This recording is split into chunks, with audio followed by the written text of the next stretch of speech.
Hey, how you doing? David Taub here, co-creator of NextLevelGuitar.com. Hope all is going well, and I hope your guitar and musical journeys are going famously.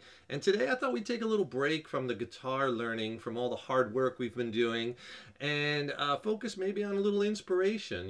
I find movies can be really inspirational and truly uplifting and empowering. And I thought I'd share with you today my top 10 movies about music or about musicians, or they might just be movies with great soundtracks in them. And they're in no particular order. And I'd like to hear some of your favorite movies on music or about musicians. So certainly leave a comment below. And also while you're at it, please subscribe to the channel. Subscribing to the channel, that really helps us to keep bringing the content, as well as then you'll be notified when we have new lessons up. If you like the video, please click the like button. Give it a thumbs up, share it, and thank you so much for your support. So the first movie up is Hedwig and the Angry Inch. It's from 2001, and it's about a German singer who goes through a botched gender reassignment surgery. And the movie follows her around on tour, tells her story as she's playing shows to empty houses, empty seafood restaurants, where she's playing to a few seniors at the salad bar, while she's following her former boyfriend who stole all of her songs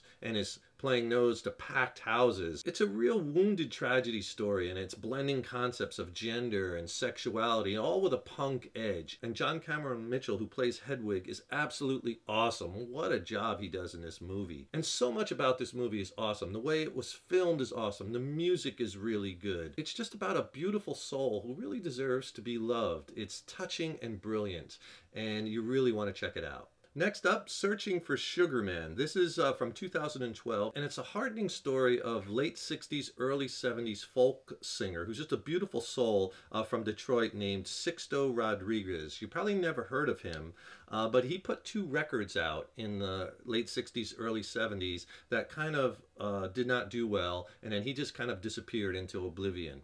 And then years later, some of his songs started to resurface in South Africa, and he just became massively popular, and his songs became kind of anthems for the anti-apartheid movement.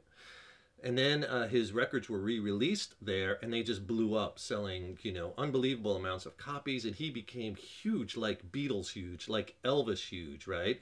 But hardly anything was known about him. The word on the street was that he committed suicide. So 2 South African fans decided they wanted to find out more about him, and they wanted to find out about his story and what happened to him and whatnot. So the movie is about their search.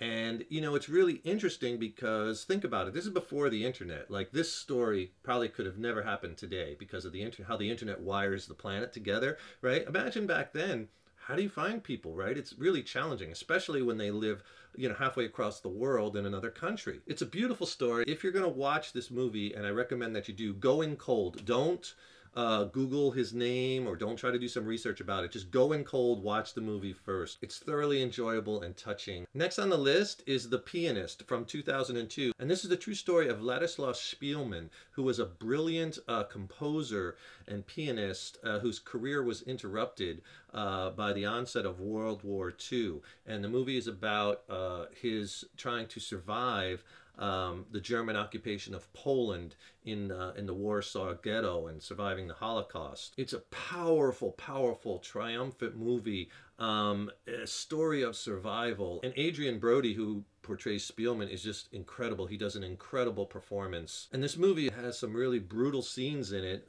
so it's a little hard to watch at times, but it's very necessary. It's an unbelievable struggle for survival, and it's about the triumph of the will and what this man went through. It's incredibly well done.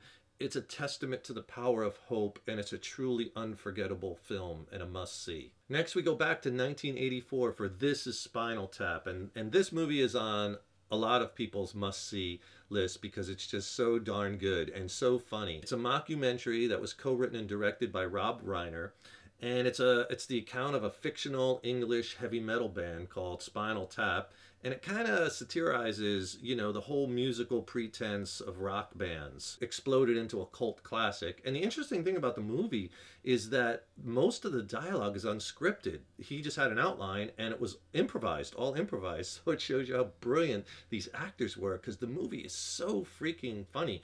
And a lot of people when this movie came out, they thought this band was real. So the story kind of follows the band around on tour, and it kind of interviews them, and they have all these disastrous things happen to them. And there's a lot of stuff that happens that are still referenced today, like how his amps, he has them set up to go to 11, or the Black album, or I don't want to give too much away, or the scene about Stonehenge. And even the music which they wrote for the film is just really witty and funny. Song titles like, you know, Hellhole and Sex Farm and Big Bottom. And some of the lyrics to Big Bottom, just hysterical. My baby fits me like a flesh tuxedo.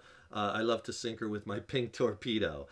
Big Bottom, talk about mud flaps, my gal's got 'em. Big Bottom, drive me out of my mind. How can I leave this behind? It's so funny. Next up is 1988's Decline of Western Civilization, Part 2, The Metal Years. It was directed by Penelope Spears, and it chronicles the late 80s Los Angeles metal scene with emphasis mainly on the hair metal scene. The glam metal scene. And it's really interesting because she kind of takes a different perspective. It's not as much so much interested in the music as it is in the behaviors. And she interviews all the metal and hair metal stars at the time, but she also interviews the fans, and also she interviews up-and-coming bands that are trying to make it on the scene. And the interview clips include stars like Lemmy and Ozzy and Kiss, Wasp, Alice Cooper, and Megadeth, and Poison, Vixen, Faster Pussycat, and Aerosmith. And you can kind of get the insight on this rock star kind of excess. It's kind of like Spinal Tap, but it's real. It's a really well done movie by Spears. It's unique, and it's really visceral storytelling. And at times it's disturbing, but it's funny, and also it's about dreams and about the quest for fame. And probably some of the highlights, like the most astute and self-aware comments, come from like Lemmy and Ozzy, in my opinion, which are just miles away from like the really smug Paul Stanley from Kiss lying there in a bed with 3 scantily clad women, or kind of the sleazy end of things, like Gene Simmons is in the sleazy lingerie shop giving his interview. But also there's a human factor involved in this movie, and you could really see pain too. Like there's a famous scene where Chris Holmes, the guitarist from Wasp, is interviewed in a swimming pool, and he's just chugging vodka, and he's totally shit-faced. He's talking about things like how he just doesn't like himself, you know. I think he says, I don't dig being the person I am. And, you know, how he admits he's an alcoholic. And they have his mom sitting next to him, and they keep flashing the camera to her, and she's just showing these disapproving looks. And you really feel like, hey man, this man is really in pain. And it's just so light years away from, like I said, like the sleazy side of the movie, showing the smug Paul Stanley and the Gene Simmons part. That part really illustrates how fame and hedonism could really pave the way for a downward spiral. You just see it right there in front of you so viscerally, that just crushing aftermath of stardom. And the movie just captures that whole scene right before its demise in the late 80s. And to me, watching that, you know, really, you know, described how things were at that time. And there'll really, I don't think, ever be another time like that in music. So I think it's a must watch. The oldest movie on this list is from 1967, The Graduate. And it's not really a movie about musicians or music per se, but it's the soundtrack that really brings us home, because the soundtrack just goes with the movie so well. It's the music of Simon and Garfunkel. And the movie is about 21-year-old Benjamin Braddock, who is played incredibly well by a young Dustin Hoffman. And he just graduates college, and he moves back home with his parents, and he is just a total lost soul. He has no aim in life. He just doesn't know what he wants to do. He is angst-ridden and confused. What makes this movie so relatable to me and many other people is that, I mean, I know I felt that way in my late teens and early 20s. I was pretty much a lost soul. I didn't know what I was going to do with my life. Just the way that this character is portrayed, he's confused, it's awkward, and he has this paralyzing emotional disconnect from the world around him that is really amazing to watch in film. And then he starts a torrid affair with his father's business partner's wife, the famous Mrs. Robinson, which is portrayed incredibly well by Anne Bancroft, who, by the way, was only 35 when they filmed this, but she's made to look much older. and he has this affair with her, but then he falls in love with Mrs. Robinson's daughter, Elaine, who is brilliantly portrayed by Catherine Ross. And Catherine Ross in this movie is just so young and innocent, and she's beautiful. And the movie is just awesome. It's clever, it's absorbing, it's quotable, it's relatable. It's just a classic icon movie. And in this movie, you know, you see both generations, both ends of the spectrum as far as the unhappiness and the pain that they're in, and the human condition. You have the confused, lost soul 21-year-old Ben, but then you have the married Mrs. Robinson, but she's just as unhappy. She's in a loveless marriage. She's angry. She hates life, and she's turned to alcohol, has become a bit of an alcoholic, and you have the interactions between the two. It's just brilliant. Brings us to 2010 and a documentary about the band Rush called Beyond the Lighted Stage. It hits a special note for me because Rush was my favorite band growing up. I was just a huge fan.